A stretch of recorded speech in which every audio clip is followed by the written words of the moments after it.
네, 여러분들이 굉장히 사랑해 주시는 바람에 구독자가 10만 구독자가 넘었습니다. 앞으로도 계속 제가 열심히 노력을 해서 좀 더 좋은 정보를 계속해서 전해드리도록 노력하도록 하겠습니다. 그러기 위해서는 여러분 뭐가 필수인지 아시죠? 구독, 좋아요, 구독, 좋아요. 네, 고맙습니다.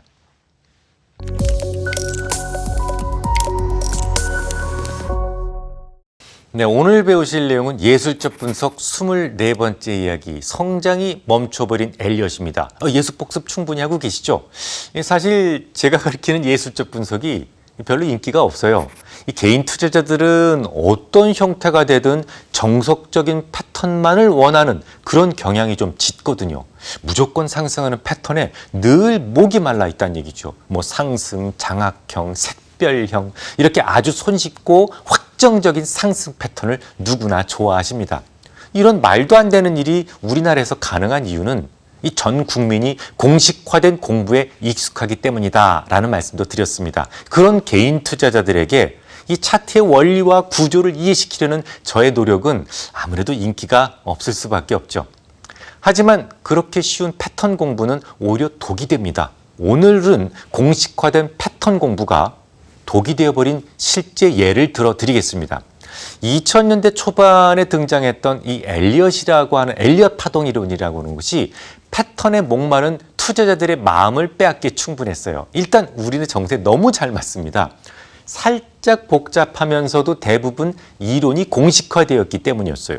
이 대다수의 개인 투자자들은 파동 이론을 이해하려 하지 않고 수학적으로 접근하기 시작을 했는데요. 이를테면 5개의 상승 파동이 있고 조정 파동은 3개 있다. ABC파가 있다. 상승 파동 중에서 가장 강력한 파동은 요 3번째 파동이다라고 달달달달달 외웁니다. 이런 암기형 투자자들을 털어먹기 위해서 관모형이라고 한 변형이 만들어지게 된 것이죠.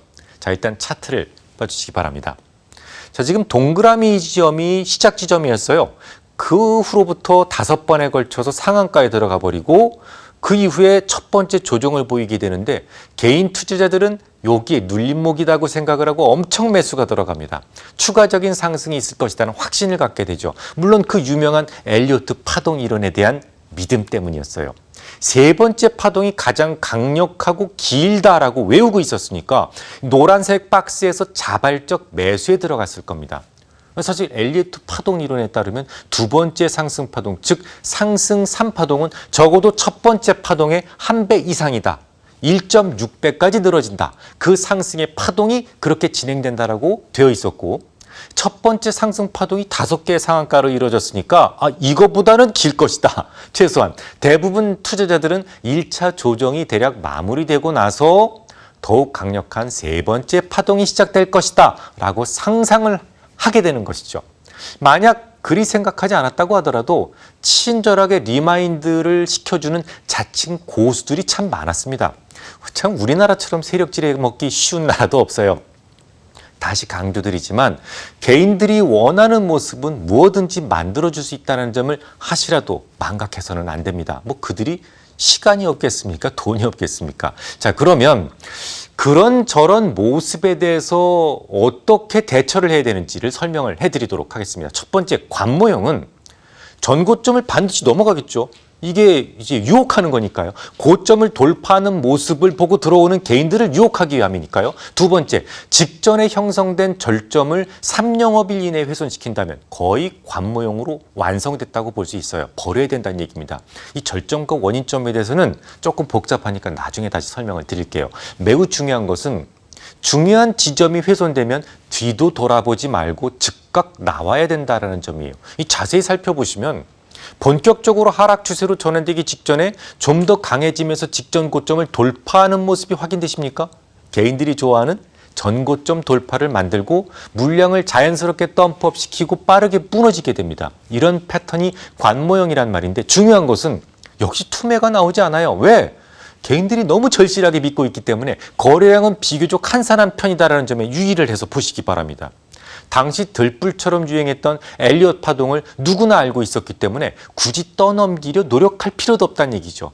자발적으로 개인들의 매수가 있기 때문에 거래량이 없어요. 물론 엘리엇 파동 이론을 제가 폄하하자는 의도는 아닙니다. 만약에 그 이론을 깊이 있게 공부하셨고 이건 좋은 모습이다라는 판단에 매수했다면 전혀 죄가 되지 않아요. 다만 나의 판단이 틀렸다고 생각할 때 유연한 생각을 가지고 바로 나올 수 있어야만 하는데 그게 초보자들은 쉽지가 않단 말이죠. 적당한 지식은 아예 모르는 것보다 나쁩니다. 아예 엘리엇을 몰랐다면 당하지 않았을 텐데 대충 알고 있으니까 더 크게 당하는 것이죠. 물론 지금 당장의 실력만으로 차트를 좀 안다고 잘난 척 하시는 분은 없겠지만 혹여 여러분들이 고수가 된다고 하더라도 시장에 영원한 고수는 없다라는 점을 평생 두고 명심을 하셔야 됩니다. 실제로 지금까지 말씀을 드렸던 관모형 패턴은 얼마 전까지만 하더라도 세상에 없었던 패턴이에요. 이런 패턴들이 생기게 된 동기는 개인 투자자들이 무슨 파동에 고수임내하고 잘난 체를 하면서부터예요.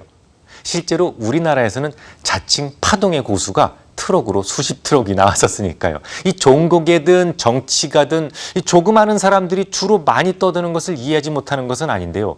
하지만 그런 선무당들이 주변의 개인 투자자들 아예 망쳐놓을 수 있다는 점은 여러분들도 늘 경계하셔야 되는 부분입니다. 어설픈 믿음이 강하면 오히려 독실한 종교인이 테러리스트가 될 수도 있으니까 말이죠.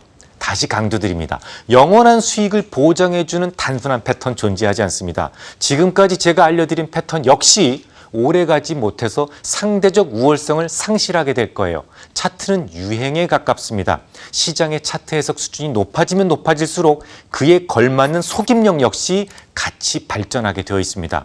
오랜 시간 동안 여러분들이 승자로 남기 위해서는 차트를 외우지 말고 왜 그런 모습이 생기게 되는지 이해하려는 노력이 필요합니다. 다음 주에 뵙겠습니다.